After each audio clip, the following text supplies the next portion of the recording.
Desde la meca del cine Hollywood les damos las gracias por seguir con nosotros en esta segunda media hora de Showbiz. Continuamos con más noticias e invitados. En 2007 se presentó como director de un documental sobre la vida del boxeador mexicano Julio César Chávez. Luego intentó con la ficción en la cinta Abel, misma que también coescribió. Y ahora regresa con un nuevo largometraje que mezcla de cierto modo ambos géneros. Ya me dirás si estoy en lo cierto, para contar la historia de un importante líder civil hispano en Estados Unidos, César Chávez. Bienvenido, señor director y además productor de esta cinta, don Diego Luna. Yo tenía un sueño hace mucho tiempo, cuando incluso tenía el programa de cine Ojo Crítico, de que vinieras al programa y nunca venías. ¿En serio? No sé, porque... No recibían las invitaciones. Seguramente... Ustedes tienen siempre como un muro muy alto. No, de gente que trabaja alrededor. Y que... Lo que pasa es que cuando eres actor, haces en 2 o 3 días toda la promoción. Para un país como este es absurdo. Entonces te metes en un cuarto y ves reporteros de todo el mundo que pasan uno tras otro y te hacen entrevistas de 2 minutos, 3 minutos, 4, el que es muy poderoso. Y se acabó. Entonces... Y no dijiste nada. Así tampoco hubieras querido entrevistarme. No, yo lo hice una vez para Milk, creo, pero claro, no es el tipo de entrevista. Cuando eres director, ya te llevo 2 meses promoviendo esta película, en entrevistas así largas. Hay veces que me quedo hablando y la gente se va, ¿no? Y te quedas hablando solo. Esas son las ganas que tienes de comunicarlo, porque llevo 4 años en este proyecto, ¿no? Estaba escuchando eso, que han sido varios años. Bueno, siempre es complicado hacer cine. Y tú que tienes tanta experiencia, nuevamente como productor. Entonces la pregunta, como no te la he hecho, ¿en qué momento surge la necesidad de ser, cuando ya eras un actor consagrado en México, muy famoso, películas que tuvieron mucha acogida, decir, me voy a dedicar a ser director, a complicarte la vida? Pues quizá es eso justamente, que de repente ya estaba muy cómodo. Ya estaba muy cómodo donde estaba y ya me sentía también... llevo actuando desde que tengo 6 años, ¿no? En la tele, ¿no? Pues comencé, de hecho, primero en teatro, luego a los 10 hice mi primer proyecto de tele y como a los 12 mi primer proyecto de cine. Entonces ya llevo mucho tiempo y creo que estaba cansado, creo que necesitaba contar mis propias historias, ¿no? De alguna forma creo que el actor es eso, es una herramienta para que un punto de vista, un director cuente una historia, ¿no? Y uno tiene que estar siempre dispuesto a ponerse en las manos de alguien más, a entregarse a alguien más para que esta persona cuente su historia. Pero hay veces que de repente ya quieres contar la tuya propia. Y es muy peligroso hacerlo desde la posición del actor, porque empiezas a ser incómodo, ¿no? Básicamente. El cine, por ejemplo, de Hollywood está lleno de eso, de gente que desde la posición de actor decide qué películas se hacen. Y eso a veces es peligroso, creo yo, porque el cine debe respetar y celebrar una voz y se trata de ser fiel a esa voz, ¿no? Cuando haces películas que tratan de complacer a varios, acaban no complaciendo a nadie. Y de todos estos procesos creativos que has pasado tú como actor, como guionista, como director, como productor, ¿cuál es el que más se te complica o alguno que no has querido hacer porque dices, no me mido a eso? ¿No? No, fácil. Fácil no, son complicadérrimos y que te salgan bien las cosas depende de mucho, ¿no? Es un trabajo que además haces en equipo, donde tú no estás en control de todo, pero definitivamente dirigir es el viaje más intenso que me ha tocado. Dirigir cine es lo más intenso, pero lo más emocionante, aleccionador y personal. Es un viaje a tus adentros, es una búsqueda muy interesante y lo agradezco mucho. Además que los proyectos duran suficiente tiempo como para de verdad hacerlo tuyo, de verdad crecer, aprender. Como actor, por ejemplo, pues pasas 6 meses en un proyecto y se acabó. Si bien te va, ¿no? Si es un proyecto largo.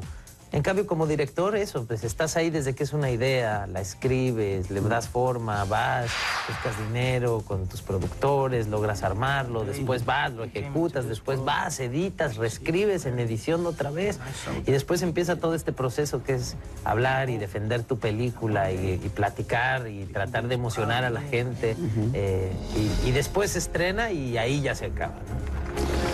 Bueno, vamos a hablar entonces, antes de que nos digan que el tiempo está corriendo. César Chávez, ¿por qué ese personaje?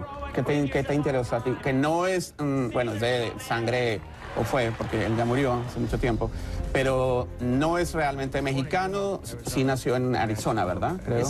Nació en Arizona, de pero raíces mexicanas. ¿Sabes qué? Es mexicoamericano, que es una cosa interesante, porque es una primera generación, y las primeras generaciones tienen una complejidad, te digo, muy interesante y rica de retratar en una película, ¿no? Es esta comunidad que ya nace aquí, pero que vive en un país que le recuerda que no pertenece, donde en la escuela te obligan a hablar inglés y a cuadrarte a ciertas reglas, a entender y aprender el mundo desde el punto de vista de este país, pero tú regresas a tu casa y en tu casa hablan español y se habla del lugar de donde llegaron. Es lugar al que un limbo, de cierto modo, lugar constante. al que tú no puedes ir, además, por el miedo a no poder volver a cruzar esa frontera, ¿no?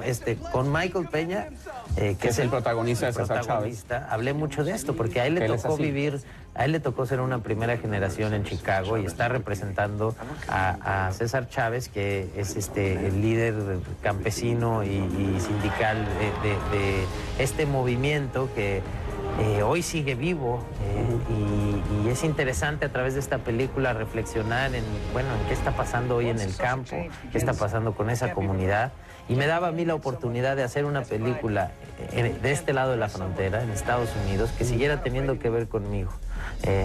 No venirme aquí a contar algo que alguien me escribiera y me pasaran y me dijeran, bueno, pues órale, échate una de Hollywood. Fuera foráneo para ti, ¿no? Esto tiene mucho que ver con el lugar de donde yo vengo. Esto tiene, me siento muy cercano a esta comunidad. Mi hijo nació aquí en California, y a la vez hay una distancia y hay unos prejuicios tremendos entre el país del que yo vengo y esta comunidad, que ojalá la película ayude a acercarlos, ¿no? Acercar esos mundos. Ahora, dos cosas.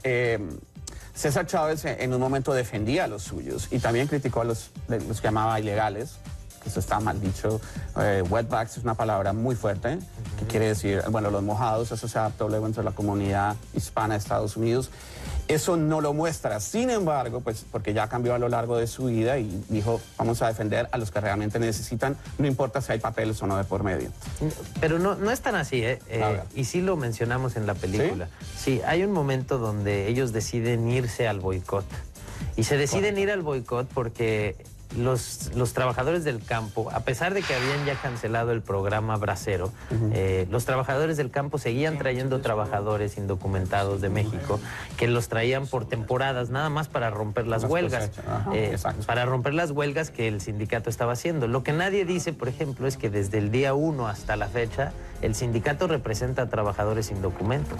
Entonces, el problema en realidad no es una cuestión de los documentos o un estatus legal, es de si estabas o no con el sindicato, si estabas o no representado y si firmabas o no y si te unías o no a la lucha.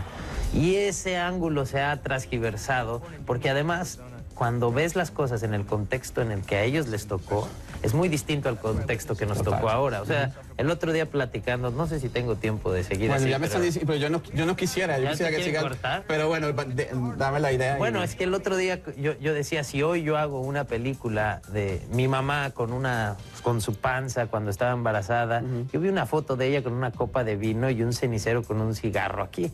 Bueno, hoy eso sería un delito, ¿no? En el contexto de mi mamá, ella no estaba asesinando a nadie.